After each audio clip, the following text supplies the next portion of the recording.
보탭스 가족 여러분, 안녕하세요.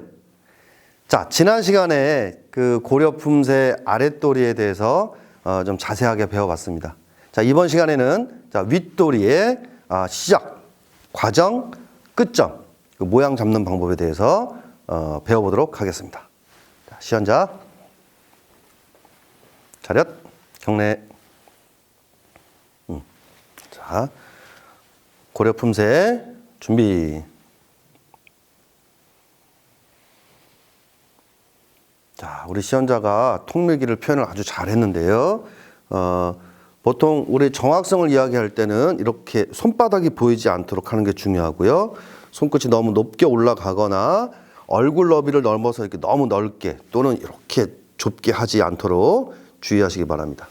그 다음 손끝 높이는 인중 높이 정도 된다 하는 것인데요. 그래서 이 눈끝까지 올라간다든지 하면 시선을 가리기 때문에 좋지 않죠.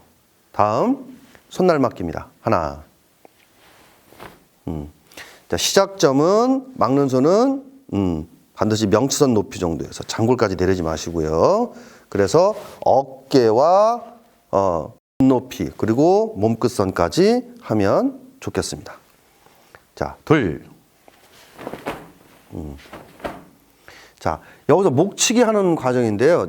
거듭옆차기를 하고 목치기를 할 때 손을 이렇게 내린 상태에서 하는 경우들이 많아요. 그러면 이렇게 앞으로 찌르듯이 동작이 나갈 가능성이 많습니다. 이런 형태로. 그래서 아랫팔을 이렇게 조금 거들어 올려서요. 한 수평 정도를 만든 상태에서 허리를 틀고 몸 안쪽에서 밖으로, 그렇죠? 몸 안에서 밖으로 이렇게 치는 모양을 정확하게 표현을 해주시면 좋겠습니다. 다음 몸통 맞기.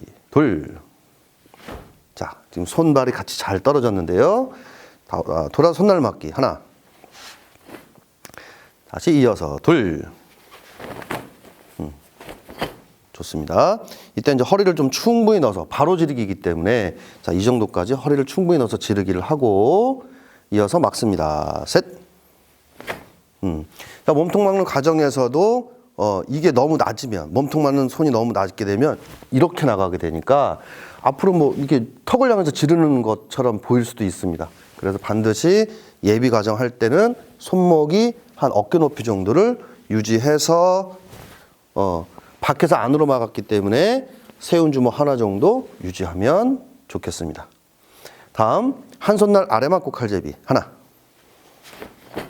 그래서 자, 한 손을 아래 맞게 할 때도 반드시 도복을 스치듯이 해서 밖으로 막으면서 처음부터 끝까지 틀어진다는 것입니다. 그 아귀 손으로 지금 목치기를 했는데요. 이 기술을 보고 칼제비라고 하죠. 칼제비. 그 죄수의 목을 이렇게 형틀로 이렇게 조이듯이 해서 꼼짝 못하게 하는 그런 모양, 그 칼과 이 아귀 손의 모양이 비슷하다 해서 칼제비라는 용어가 붙은 것입니다. 다음 앞차고 한 손을 아래 맞고 칼제비. 둘. 좋습니다. 그래서 항상 막은 순간이 친 순간이다 생각을 해서 동작을 연결시켜 주시는 게 좋고요. 넷. 좋습니다. 자, 시연자 뒤로 한 걸음. 다음 이어서 이제 무릎 꺾기 과정인데요. 하나. 좋습니다. 자, 이 과정을 옆 모션으로 다시 한번 보여드릴게요.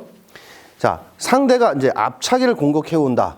나를 향해서 앞차기를 해온다라고 가정을 할 때, 자, 이렇게 있으면 이제 제 몸을 향해서 그 공격을 하는 거예요. 이때 몸을 이렇게 옆으로 비껴딛는 거죠.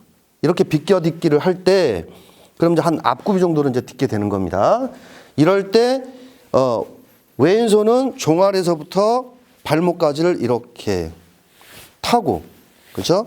그래서 손 모양이 이런 형태로 나오게 되는 겁니다. 이런 형태로. 그래서 이 종아리를 훑어서 발목 관절까지 해주면 옆구리 이렇게 걸칠 수 있게 되죠. 그 다음 오른손은 약간 위에서 아래로, 그래서 밑에서 위로, 위에서 아래로. 그래서 이런 형태로 하게 되면 상대를 꺾어서 넘어뜨리게 할 수 있다. 그래서 이 기술을 무릎 꺾기다 하는 것입니다. 그래서 왼손은 옆구리 옆에 놓고요. 아귀손을 펴고 눌러 꺾은 손은 이 아귀 손 요 사이로, 팔꿈치가 아귀 사이로 들어가서 손목이 이렇게 꺾이지 않도록 주의해야 되고요. 이렇게 손목을 바로 펴서 아귀 손으로 무릎을 꺾는 동작이 되겠습니다. 돌아서 몸통 헤쳐맞기. 하나. 이때도 반드시 꺾은 손이 몸 안쪽으로 들어가게 해서 오른 앞굽이기 때문에 오른팔이 앞으로 나갈 수 있도록 해주셔야 됩니다. 둘. 다시 헤쳐맞기. 셋. 좋아요. 다음 한 손 날 연맞기입니다. 하나. 자, 이때 연맞기이기 때문에 손의 각도는 좀 이렇게 조금 더 세워주시면 좋아요. 자, 아까는 이제 약간 바깥맞기 형태처럼 이렇게 손 모양이 나갔는데 연맞기는 주춤서기에서 몸이 지금 나란히 서 있는 상태이기 때문에 손끝을 좀 이렇게 세운 상태에서 연맞기를 해주시는 게 좋습니다. 자, 이어서 바로 표적 찌르기죠. 표적 찌르기. 둘. 자, 지금 이제 표적 찌르기를 했을 때 약간 지금 빗 맞았어요. 그렇죠? 자, 그래서 표적 찌르기를 했을 때 손의 위치는 자, 주먹은 첫 번째 관절의 앞부분이죠. 그러면 표적된 손은 이 안쪽 부분을 여기를 주먹 부분이라고 생각하고 그 부분을 지르기를 할 때 주먹을 완전히 잡은 것도 아니고요. 완전히 이렇게 편 것도 아니에요. 표적을 완전히 편 것도 아니고 손끝만 살짝 이렇게. 그렇죠? 지금 그러면서 보시는 것처럼. 그리고 지른 팔은 팔꿈치를 완전히 펴주고요. 표적손은 팔꿈치가 자, 지금 보시는 것처럼 이런 형태로 이렇게 굽혀져 있어야 됩니다. 그래서 이 팔, 이게 이렇게 펴지면 상당히 불편하죠, 동작이. 그래서 표적손은 팔꿈치를 이렇게 굽히고 지른 팔은 반듯하게 펴져 있어야 됩니다. 다음 이어서 꼬아서기 옆차기 하고 젖혀 찌르기. 둘. 좋아요. 자, 이때는 젖혀 찌르기라고 합니다. 젖혀 찌르는 거. 이렇게 뒤집어져 있다 이런 뜻이에요. 그래서 찌르기를 할 때 원칙은 얼굴 위를 공격할 때는 엎어 찌르고 몸통을 공격할 때는 세워 찌르고 또는 아래를 공격할 때는 이렇게 젖혀 찌르는 겁니다.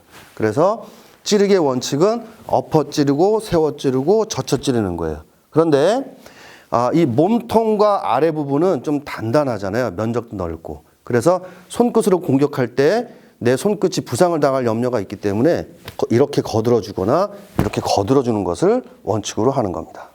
그 다음 이 찌른 그 공격 목표는 아랫배죠. 그래서 일명 하단전이라고 하는 아랫배입니다. 배꼽에서 약 5 내지 7cm 직하방 또는 자신의 손가락으로 네 손가락 정도 아래 되는 부분이 이 부분이 아랫배 단전입니다. 그래서 그 생식기를 공격한 게 아니죠. 낭심을 공격하진 않습니다. 태권도는 군자의 무술입니다. 그래서 눈이라든지 생식기를 공격하지 않고요. 꼬집거나 핥히지 않습니다. 이런 기술은 사용하지 않거든요. 그래서 자, 낭심, 아랫배, 낭심이 아니라 이 아랫배를 찔렀다라고 하셔야 되는 거예요. 절대로 생식기를 공격했다 하시는 것은 좋지 않습니다. 그 다음 동작인데요. 이게 이제 형태는 아래맞기지만 용법은 훑기가 되겠습니다. 훑기예요. 뭔가를 훑어준다 하는 겁니다. 실제로 손을 이렇게 잡혔다라고 가정해서 자, 시연자가 빼보세요. 빼려고 하는데 잡은 사람의 힘이 월등하게 세거나 강하면 빼낼 수가 없죠. 이럴 때 잡은 사람 손에 손날이나 팔목으로 쳐낸다면 그렇죠. 쉽게 빼낼 수가 있죠. 그래서 또는 두 손으로 잡혀도 마찬가지입니다. 자, 빼내기 힘들 때 이 손을 같이 사용을 해주면 둘. 자, 이런 형태로 쉽게 빼낼 수가 있어요. 그래서 그냥 단순하게 하나, 둘 이렇게 아래맞기 형태로 기술을 하는 것이 아니고 찌르고 그냥 바로 그대로 훑기 하듯이 훑어서 쳐내면서 뺀다라는 개념으로 이해를 하시면 좋겠습니다. 둘. 좋아요. 다음